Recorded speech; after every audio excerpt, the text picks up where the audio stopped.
Welcome to the Gold Coast Locals podcast. We've had a couple of weeks off just recently. We've had some COVID changes, our new venue here at Manos. And so we're kicking off again with our podcasts. It's good to hear a lot of the local people asking us, when are we going again and who are we going to talk to next? So we're lucky enough today to have a very serious Gold Coast local here. A young gentleman by the name of Max Christmas is joining me today to have a little bit of a chat about his experiences on the Gold Coast and where we are and the things that we're doing. So how are you, Max? I'm very good and happy to be here to sort of comment on the history and where we came from. Yes, it's as you have seen, the Gold Coast has evolved quite a lot in the time frame that you've been a local. Well, it goes back a long way to many of the early settlers. Going back, the early farmers and various things were Germans, French, and particularly in Beenleigh, the area there, that was all mainly Germans. And in the other areas, there was Indians as well. And the Indians were quite prominent in the banana growing and things like that on the steep hills. Also, in the background of Surfers and to Nerang, there was sugarcane mills and various things on the river at Isle of Capri, and at other various plant growing things that were well established in the area. Yeah. So you've been on the Gold Coast for when did you arrive in this beautiful part of the world, Max? I came here in 1953 from Brisbane. I left school at 14 and started an apprenticeship as apprentice carpenter when I was 14 in Surfers Paradise. It's interesting. You and I have both got the same hairdressers, and I was an apprentice carpenter as well. So there you go. Well, I think of being a carpenter and apprentice builder, you really learn the real ropes about your country and the characters. And really, the characters have made any community anywhere in the world. Yep. Oh, absolutely. And we've got a lot of characters on the Gold Coast, and we've had a lot of characters, and we still do. So, 1953, it obviously looked a little bit different than it does now, Max, and I think you've had a fair bit to do with a lot of the progression that's gone on in and around the Gold Coast over those years. So, give us a bit of an insight as to the changes that you've seen and what are the exciting things and the things that you've enjoyed being involved in. Well, over the years, there's been many exciting things, and I'm talking about the different people and characters. I was fortunate enough to take a liking to girls, but that wasn't the real reason I was successful, because I wasn't successful there either. But I did fancy a surfboard, and I became quite famous as a surfboard rider. And the Gold Coast becomes famous because of the surfboard riders. Yep. I manufactured surfboards in my early days when I was 19, and there was Max Christmas surfboards and that, and I went to Hawaii, and also I was involved in the ocean and the surf clubs with the surf boats and competition and the matemanship of surf clubs. And I think from a community point of view, I learned a lot about being a person involved in the community. Because you're still a very strong advocate for the Surfers Paradise Surf Club? I am, and also I've been patron for the whole branch, and I've been patron of Surfers and my involvement in Southport Surf Club, Northcliffe Surf Club, and the other surf clubs in the whole area. Yeah. I mean, it's that I suppose is a little bit about our culture in this area, isn't it? The beach. We wouldn't be anywhere without the beach. And back in the old days, they used to have the guy who used to do the spray tanning. Was it Don? No, it was. I can't think of it. Anyway, he was famous for his. Oil. Used to spray all the girls with suntan oil. Suntan oil, yeah. As they come to the beach, way back in the good old days of Surfers Paradise, and anyone being allowed on the beach and all that sort of stuff. It's a fair bit different now, Max, isn't it? Well, the place was very humble and small, and Southport was the centre, and also Coolangatta was the centre, and Burleigh Heads sort of thing, and Surfers wasn't even there hardly. It was dirt roads and various things, and you had to get a punt to get across the river from the Evandale area where the council chambers are. And it developed itself, but in my case, my fortune gave me the start in life was the surf clubs competing around Australia on the various beaches and meeting so many people of different characters, and from wealthy people to people that was, tradesmen like myself, carried me for years and years and years in the future. So you started off making surfboards and you got somehow turned into real estate over a period of time too, Max. I was probably fortunate in that area that at the time when I went into real estate, when I was 24, and I had no idea of the human behaviour of people, greed, misunderstanding, and just a whole learning curve about the human race. Yep. Buyer and seller, it's all confusing. And I learnt one thing you have to do is be a deal maker or a communicator and find out deep values, what they had, what they didn't have, and how many lies they told. I became an expert in that area. Hence, I became quite successful. But back to the surfboard days, I also was involved with Keith Williams when we brought the canoes in.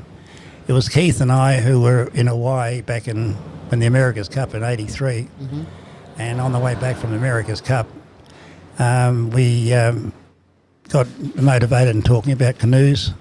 So we decided to start the canoe system in Australia, the Outriggers. And we went on to win, in 5 years, we went on to win the world title. Because they became very popular they used to have an outrigger race up at Hamilton Island, didn't they? Yeah, the big thing was Keith and I racing each other at Hamilton Island. And we were on all the TV stations, and it was a total marketing exercise. Yep. Putting Hamilton Island on the market. Yep. You guys are very close, you and Keith? I learned a lot from Keith. I learned a lot from most people.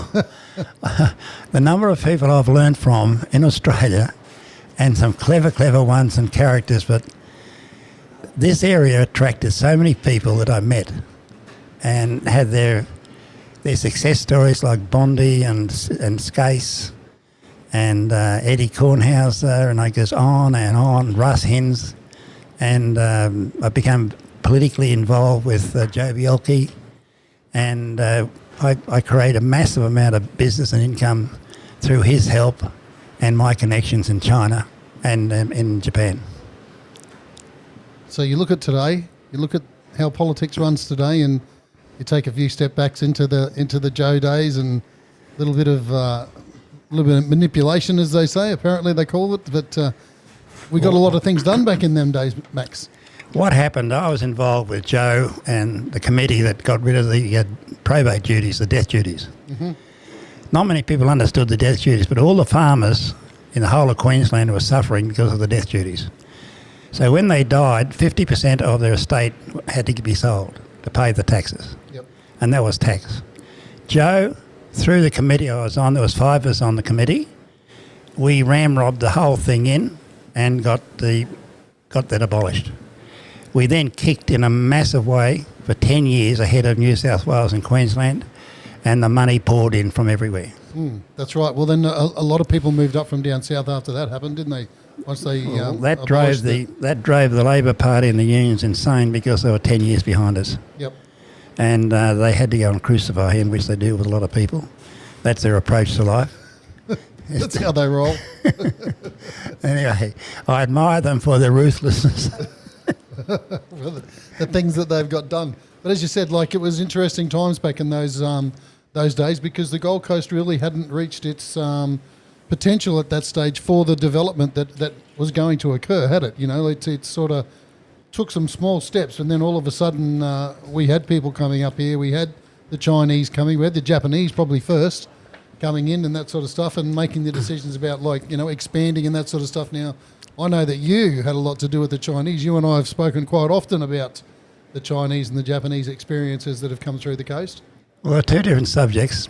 The Japanese was, Joe and I were in Tokyo on a mission with about 5 other business people in Australia, or Queensland, and I decided to go back up for a couple of years. I ended up making a big contact with the family of the founders of Panasonic, who were one of the richest Japanese families in the world, and I became an advisor to them. And how I became an advisor to them was warning them of the difficulties we have in this country with the unions and the various things and the hold-ups and delays that can happen, and how to do, like Royal Pines was our first big project, $350 million.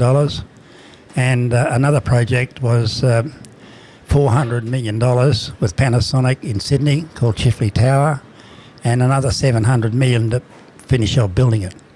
Panasonic spent with me about $2.5 billion. Wow. Now, that's big time, and no one's ever done anything like that with a major corporation. But I was on the payroll for 11 years. And then with the Chinese, I went there with some Singapore businessmen to a bankers conference in Shanghai, and then started to create a big connection with CITIC, not the CITIC America, the CITIC Chinese. And that's the one that Clive Palmer was mixed up with. They're an awesome size conglomerate. And I was on the payroll with them for about 17 years, advising them. So what I learned overseas, currently what I learned in Australia, but also I learned a lot about real estate in America and England. Uh-huh. And that's helped drive the process through here, and you've utilised some of the skills from those things that you've met and or you've learnt? I went to a conference in San Francisco, Bank of America, which taught me one thing I had no idea about, was that the two different types of development which this city has in tourism is a tourism strip of about 10% or 5% of the land, and the other 90% is urban development. They're two different subjects, and they think differently. Right. So the council still is trying to come to grips with the understanding of those two subjects. Mm-hmm. Will they ever? Maybe because of this downturn, they'll see what the efforts are and seeing the destruction of the tourist industry and the empty hotels, which currently is 10%. They're down from 70% to 10%. The figures now are showing up in all their records, the rate collection, the whole lot, and the employment structure. So this downturn with the flu is making everyone awake as to the true importance of efficient management. Yep. We definitely have to take on board the experience that we're having at the moment. And as we said, the Gold Coast does it really lives off the tourism spectrum, doesn't it? You know, it's a big part of where we've done. And I know that back in the old day, talking of tourism a little bit, you had a little bit to do back in the old day as tourism was starting to be introduced to the Gold Coast. Keith and I were involved with the starting of the Visitors Bureau, which is the Tourist Bureau. Yep. And we're the foundation members of that, and we're the foundation members with Jimmy Raptis and Sunland and those people in the development of the streets and Surfers Paradise and the footpaths and the gardens and the big palm trees. Uh-huh. So design concepts and that, but all the ideas I've ever come up with have been born overseas. Everything's been, yeah. And so I suppose, lots of people go, oh, it's like Miami. You go to Miami and then people go, it's like Hawaii, and they go, it's just like being on the Gold Coast. So, well, the similarities, don't ever be afraid to follow leaders. And I've always followed leaders, but Miami, you mentioned Miami, well, that's a market leader because the people from New York is like the people from Melbourne come to the Gold Coast. Yep. The people from New York went down to Miami 30, 40, 50 years ago. Yep. And they built Miami. Mm-hmm. And that's following the sun. We have the same ingredients here. If you go to the French Riviera, which I've studied in there, and also the Spanish Riviera, every tourist centre in the world I have been in, and I haven't missed a beat on any of them. Yep. And also the real estate aspect, the golf courses, the history of golf courses, and where they went public in Japan, and the memberships became $200,000 each. Yes. From $30. And that blew it off the wall. Yep. With the golf. And people like a lot of the great golfers, Greg Norman, for instance, has multiplied his income by building golf courses, designing them. Yeah, designing and developing golf courses. So the whole thing has got full of fascinating characters and where my life has been. Yes, well, absolutely. So let's go back one step to the Joe Bielke years. I mean, you have a couple of stories that... a couple of things that you've seen going on back in those days that have been beneficial to the Gold Coast, and some of those decisions weren't made amongst a crowd of people. They would have been made amongst a few. Yeah, Joe was nothing like they describe him. He was an honest, fair sort of a person. I knew him when I was 19 years old. His mate of mine was a ski paddler, and represented Australia in the surf skis and the kayaks and that. And Gordon Jeffries, his name was, and he was his chauffeur in the hired car. Uh-huh. So he'd bring Joe down to the surf club to meet me. So Joe, I'm going to see Max with Joe. And Joe was about 38. I tell you what, he wasn't a star at all at that time. He was a preacher, and he was religious, and he looked like being absolutely no hope of ever being Premier. Premier of Queensland. I got on with him sort of thing and this and that, and we worked together. I organised the opening of the first building with Sir Justin Hickey out in Bundle Road, and I got Joe to open it. And he was one of the first contributors, and he said at the stage at that time, I'm going to bring $200 million to Brisbane, to Queensland. Joe loved him. Well, that was what it's about, wasn't it? Yeah, but I did introduce so many, Bondi and all that, to Joe. Yeah? And all the major players, Panasonic, the whole lot, introduced them to Joe. Ah. And we organised how we did things, nothing like the people talk about money bags and monies and this and that. The key to it, which I learned also in Japan, the key is not like in Australia where you rely on lawyers and accountants and all these other people Yeah. to lead the business, and politicians. The last thing you do is go to a politician to get something done. I'm talking about mayors and councillors. If they get involved, they seem like they've got an interest, Right. so they shy off. You use engineers at both the highest level in the council and the highest level in the government. You marry those two together. So all the major deals I got involved in putting the deals together was done on that method. And that's what the Japanese understood, and what they liked about me was that I was an engineering, because engineering has its things down, that what it is to the banking side and also to the insurance side. Yep. So when you talk about cruise ship terminals and various things, the insurance companies and that have to be finally excised to all the plans and designs. And so far we've had 15 years talk about cruise ships, and it's achieved zero to start with of anything. It's still got 15 or 20 years to go and get back together. We've spent a lot of money on a concept, haven't we? Oh, there's so many things on concept and people are dreaming. Yeah. They don't understand the high profile importance of the engineers on everything we touch. Yep. Do you think in council or in government, let's say government nowadays, do you think there's too much red tape? Oh, there's all that, but the whole thing has to be rearranged. The banking system has to be rearranged, and also we're getting closer by the day to what they call the magic number is 40 million people. So when you've got a city of 25 or 30 million or 18 or 20 when it was, Yep. it's too small to be successful. Yep. So we're playing above our weight or below our weight or whatever you want to call it. Batting above our weight, yeah, But for sure. as we get closer, we look at the surrounding countries like in the islands and that sort of thing, and New Zealand, and put us together, we've gone past 30 million. Yeah. So I think much larger, thinking in a different way altogether, and still do, thank goodness. And I just find it relaxing to think big. All it. Yeah, no, look, I agree with you. I think that I'm a big believer in, if you're going to do something, you might as well do it like flat out, because like why go half-hearted? And I think that, like some people in some cases in our political environments, sometimes they go with their own thoughts, their own, concepts and that sort of thing, and they don't really work. I to be personally, I don't ever get having a cruise ship terminal at the Spit. It's not something that I sort of... One thing you've got, generally speaking, in all those cruise ships around the world, is about 20% of their time they can't get into the port. Yes. Because of the ocean. And also there's probably about another 25, 30 where you've got dangerous water. So the dangerous height of the ocean, the waves on the Spit, is what you call a high-rated area. Yes. And it would probably restrict any shipping terminals when they do their assessments as to reducing 30% Yep. of the ships that can enter it. Yeah, I agree. It's always bewildered me. I've done a fair bit of yacht racing and that sort of stuff and everything like that. And I sort of go, I just don't know how these guys think they're ever going to get a ship in there. And as I said, we spent a lot of money trying to work out how we can get a cruise ship terminal on the Gold Coast. And Well, they've been trying for 20 years or 30 years. They've gotten absolutely nowhere. yeah, we've had enough trouble on the spit in getting some sanity into there, where the government's been collecting $8 million a year in rent. $8 million a year for the last 30 years, averaging, say, from 5 to 8 million. Right. SeaWorld pays $2 million a year in rent. The yacht club, $500,000 and $500,000 for the moorings.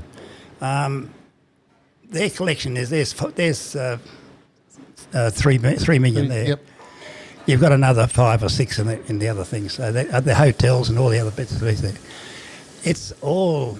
No one ever wants to talk about money because they've got no feeling or any idea of money because they've never done it the political side themselves. Yep.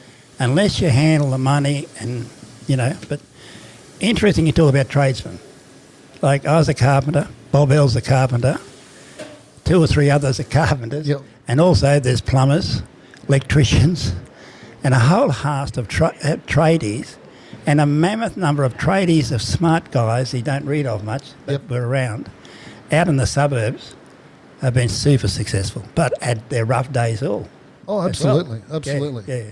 It's a funny thing. I know in the industry that I've been involved in shop fitting and that over the years, I've seen many guys who are really, really good tradesmen go out and start their own business and then not be successful.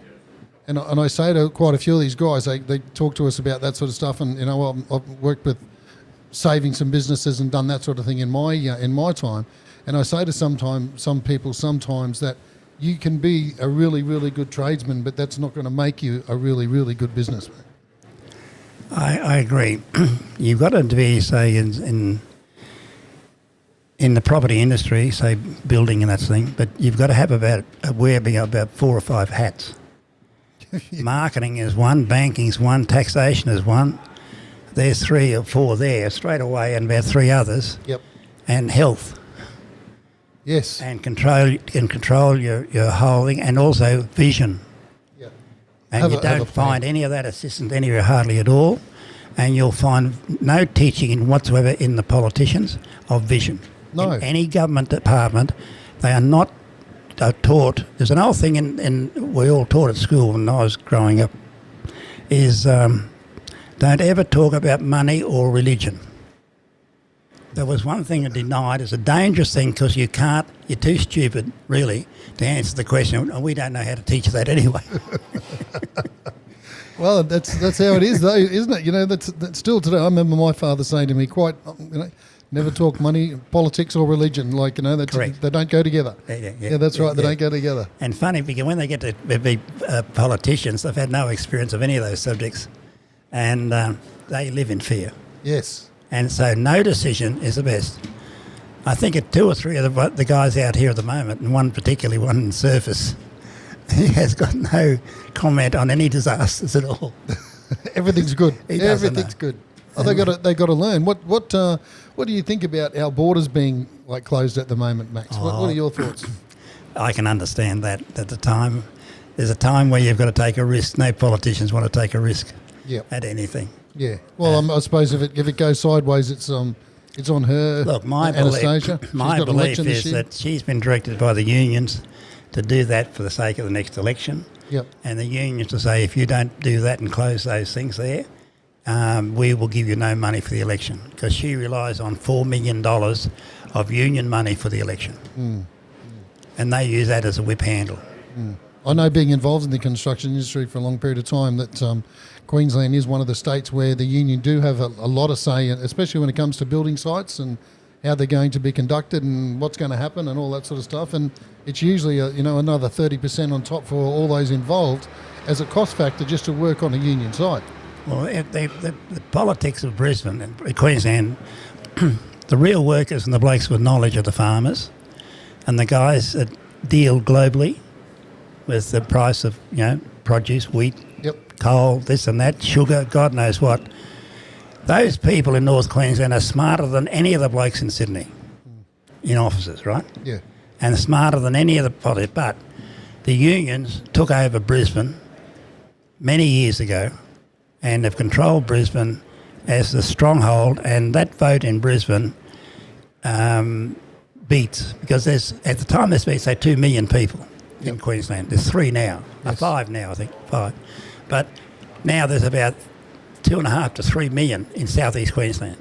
But Brisbane is the anchor for the unions, and they're the stronghold. And they command Brisbane, and the people in Brisbane, you'd be surprised, that vote Labor are more doctors, lawyers, Yes. and that, and all the kids causing trouble are going to university with those parents at the up end, causing havoc at the universities and trying to save the world. Trying to get their point across, like Jeanette. Yeah, that's And right. It's incredibly amusing, but I mean, God bless Queensland if the other Labor gets in, because Labor could be really knocked out for the first time in its life Here. in Australia, Yep. because this corruption thing in their place, they've been alive with corruption. I have learned some good lessons also, besides those people I taught. I had some great lessons of the painters and dockers, Oh, who are notorious for everything incorporated, yes. and they bought some houses off me. So I was introduced to painters and dockers back in the 70s. Their control and management structures is frightening. Hello, Australia. Yes. And the unions. Yes. They ran the whole country their way. And the stories they told me, and I'm talking about massive, massive stories of... I couldn't believe they were telling me this story. Yeah. But it's true, though. People don't understand just no. how much, say, that the painters and dockers and those sorts of unions I had. think the unions will not be able to they'll be found out this time, because, see, the unions have owned the judges and the various people in power to squash the courts and various things. They can walk on the jobs and never get sued. Yeah. And in the building trade, they've annihilated so many people. Oh, absolutely. Absolutely. Yeah. It's a process that anyone who's been involved with commercial building, you've got to learn, and you've got to understand that it has a big effect on everything that goes on through that process. What do you think about building more high rises on the Gold Coast and creating that sort of environment? Look, there's going to be so many high rises for sale, units. We're oversupplied. Brisbane's totally oversupplied. And for us to build more, all that's happening in the market, the houses are getting smaller, the units are getting tinier, smaller blocks of land, and really the people are paying more money for these tiny pieces than they were for 10-year-old houses twice the size. Yeah, it's bloody crazy, isn't it? And they are not going to, and because they believe in interest rates is going to stay down and do this and that and that, they're going to burn themselves. There's no inflation. That's the key issue. Yep. No inflation for the last 4 years. In 50 years of business, the inflation has run regularly from 3, 5, 7, 12%. And the booms we had was inflation was 10 and 12%. Yep. They created massive booms for a short period. And so look at the history. The charts are all there.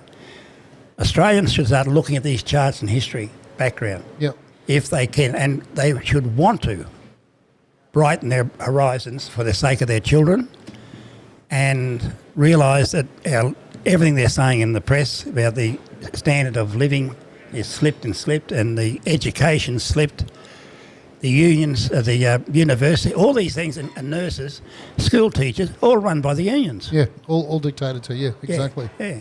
So, you know, it's been broadcast that now, but the problem is that probably 85 or 90% of the Australian public don't read or want to read anything like that. No, well, they don't want to know the truth. So what happens in a case like that? They will be really harassed, because the debt is going to go to $7 trillion. Yep. Now, to give you an idea of debt, our debt was $2 trillion for everything, the whole 5 or 6 subjects, 10 years ago. The housing debt has gone from a few years ago at 2.25 trillion, Yep. and it came from 1 trillion in 10 years. Who's going to pay all this money back? These numbers, listen, all these things I'm saying are in print. You can pick them up and learn it. Yes. And hopefully all you parents out there start reading that and get your kids to read that too. Because the new breed of my grandchildren, I tell you, my daughters, I've got 2 daughters in their 30, 35s, and I've got 5 daughters all told, and tell you what, they do know, because I have taught them Yep. in the integrity, and any good father should teach them all this strategy. Yep. They need to know. They need to know how to be business people. They need to be how to be not nice people too. That's another thing that I think we as a community and we as a society needs to take a step back and start to go. We need to be nice to each other. The world needs people to be nice to each other. The way things are going at the moment, it's just everything's crazy. Everything's feels. Some people feel like we're dictated to. Some people don't. Some people feel like they're not being heard and all that sort of stuff, which is all fair enough. But like I think one of the things that's caught my attention, Max, at this point in time where we are at the world, is that I feel like we have a lot more minorities dictating to the majorities about what's going on, what's going to be said. This stuff about taking Captain Cook off the thing now and all those sorts of things. Where is that at? I mean, that's history that's been. Well, I agree with you. What has the power of the place is that the unions have the money, and the unions are throwing the money to suit themselves to get into power. But when they get into power, you'll notice not one of them can step forward at the moment with any idea of a global understanding. No. Now, their education and global, they're back in the 1930s with their understanding. And they have this enormous amount of money. And they've got 10, they've 5 of them, so they've got 5 super funds, and most of their super funds you'll find will be probably 30% less in value. They've gone there because the empty shops, the empty buildings in Sydney, where the people are not working in the accounting firms, operating from home, this has a massive downturn for the superannuation. Oh. And people are going to be scared when they see all this in the next 12 months. They really will want to learn. We haven't really seen too much damage as yet from this whole process. But as they say, the ripple effect, and there's going to be a lot of ripples that'll come through here. The ones that haven't understood anything at all hardly is the people in Sydney. The young ones in Sydney under 40 are all saying that there's a new horizon of great success in September. Well, they couldn't be more wrong, because their prices are going to collapse by already about 10%, another 22%. You're projecting it? You think they're going to come down that far? I'm not projecting that because it's written in every paper just about. Well, they're not. 32% is the call for Sydney and dropped house prices. Yeah, well, it's funny, but if you go and watch the media and all that sort of stuff, they've got a real estate guy who comes on going, mate, we had sales, 60% sales last weekend. They don't tell you that the sales were like 15 instead of where they've been 50. What it is, it's the easiest thing because those people don't know any of the ups and downs of the reporters. Mm-hmm. They are told, but the editor has to sell papers. Yeah. And he's got to serve the 70% of the people that don't know anything. Yeah. So they want to hear that everything's going to go up. So their journalists are told to go and sell every bit of inch of story to make it look like it's all over and she's a beauty. Yeah. And then turn around and blame the governing government that they've created the whole problem. Yeah. They can turn the figures on now. The damage was done back with Rudd, and he set fire to the whole camp. Yep. And the corruption, the whole thing, Rudd and Wayne Swan. Those guys there are, and then the others all followed. Yeah. And then the state governments, but Victoria is an absolute basket case of trouble. Well, I was going to say they haven't learned a lot because if you look at what's going on in Victoria right now, I mean, my God, if you were going to be silly enough to get involved in that sort of stuff, you'd be smart enough to make sure you were never going to get caught, wouldn't you? Yeah, yeah. Hey? So it's they'll get caught because they can't help it. They've been more corruption, I think, than we've ever seen in my life in Victoria. Yeah, no, I agree with you. I think everyone should take a big look at this because this is exactly what goes on in the political arena, in the back rooms and that sort of stuff, and it's not appropriate. I have watched in the casino in Melbourne in the last 5 years. You'd be amazed the number of people I've seen from China that are all from the mafia. Yep. Meeting in the casino regularly, working their way into setting up the Victorian government for things. Oh, I have no doubt whatsoever. I have no doubt. I mean, I'm lucky enough to have done some work in China and those sorts of places, and you learn very quickly that they're very savvy as business people, the Chinese, you know. Oh, they are. Yeah. They are very savvy, and lots of people don't get them, you know, and that you can look them in the eye and they'll tell you what you need to know. That's exactly how they roll. They're all owned by the leaders and that sort of thing, and their whole growth up through the things that are there. But actually, at the end of the day, the Chinese army are the controllers of the country. Yeah. The generals that are control, and if you still all those countries, dictatorship countries like Russia, the whole lot, are all run. North Korea particularly. Yep. The army, they have to serve the 5,000 army sergeant generals. That's roughly sort of a number, right? Yep. And they are like the lords, like in England, the lords. Uh-huh. They are the lords of the country, and they have all the special things, and they won't have to give up that pay. That's all. Yep. For instance, they get $30,000 golf clubs. The generals in China. From who? In gold, from the government. In gold from the government, really? Yeah, and that's paid for, and they're bought in Japan because they can't make the ones up to that standard, that up to that standard. Look, there's many tricks to the bow. I do know a little bit more than the average Joe.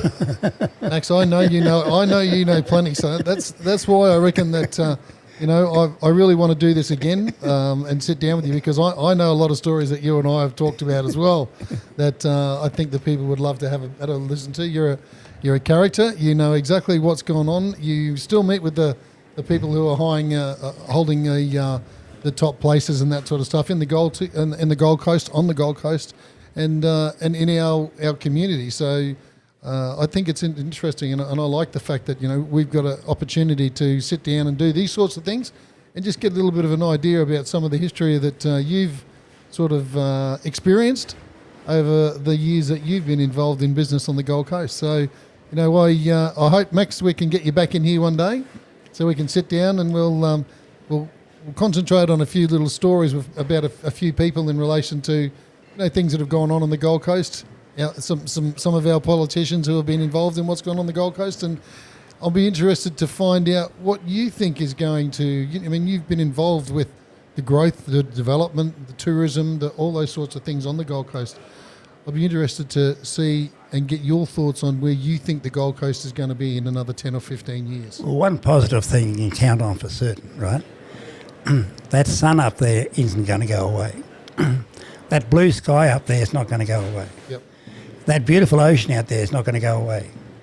This is the foundation it was built on. Now, you can talk about who built what and how they did that. They're only mortals and this and that. They used growth, investment and all those words, right? But at the end of the day, I've always retreated from the word investment, because it's like the weather, it can change. Yep. Up and down. So I used our techniques in the company and didn't sell investment. We sold lifestyle and health. Yep. I suggested the whole community here that they start looking at those factors, and that's not going to change. You've got a certainty there of power. I mean power. At the moment, the people in the community of the whole of Australia have got one power called fear. Fear of the unknown, uncertainty, and confused about the leadership. Yep.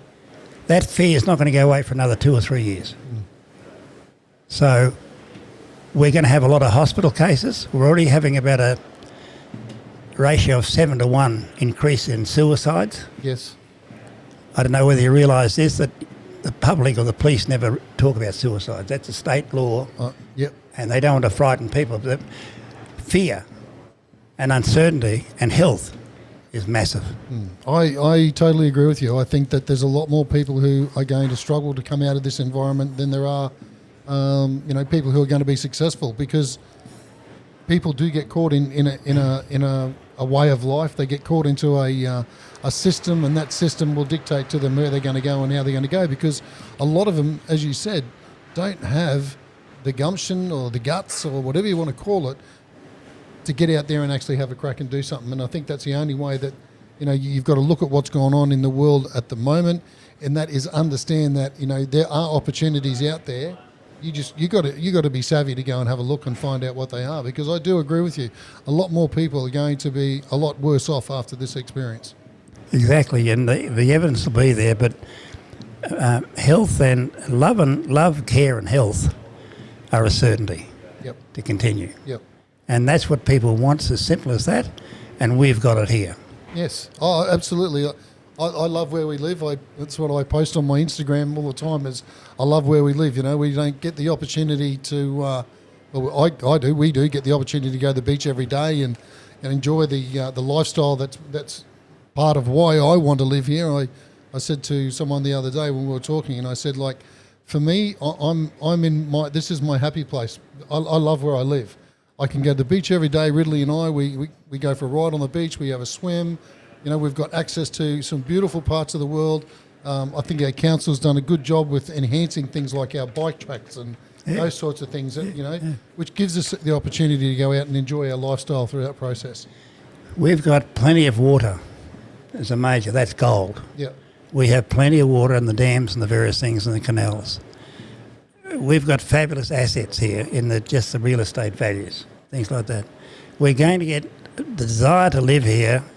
Probably it'll be fantastic, the growth, but give it another 2 years and 3 years to see what I'm talking about. Yeah. But in the meantime, get yourself set in to be part of the journey. Yep. Yeah, I agree. And I hope a lot of people in Australia start to look at it from the perspective of let's make Australia great. Let's come and travel to the Gold Coast. We've got some beautiful things. I noticed they're opening up our theme parks again this weekend or early next week. I think they're talking about doing those sorts of things. So, hopefully we can get the borders open. We can get a few more people onto the Goldie to spend some money and get our community start to get some legs again.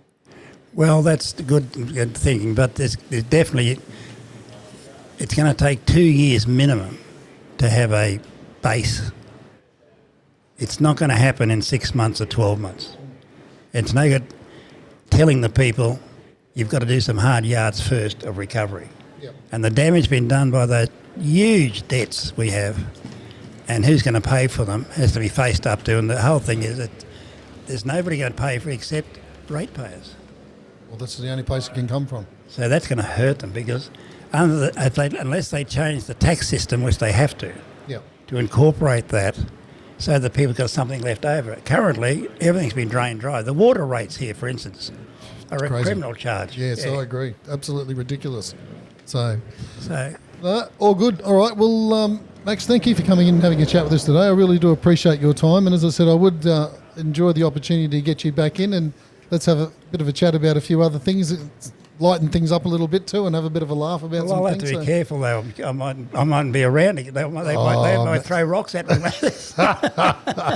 No, I think you'll be fine, Max. I don't think it's fine. No, all good. So, thank you very much for coming in and spending some time with us on the Gold Coast Locals podcast. And we look forward to getting you back here and having a bit more of a chat in the near future. Thank you. Thanks, Max. Cheers. Have a great day. Bye-bye. Thanks, everyone. Bye.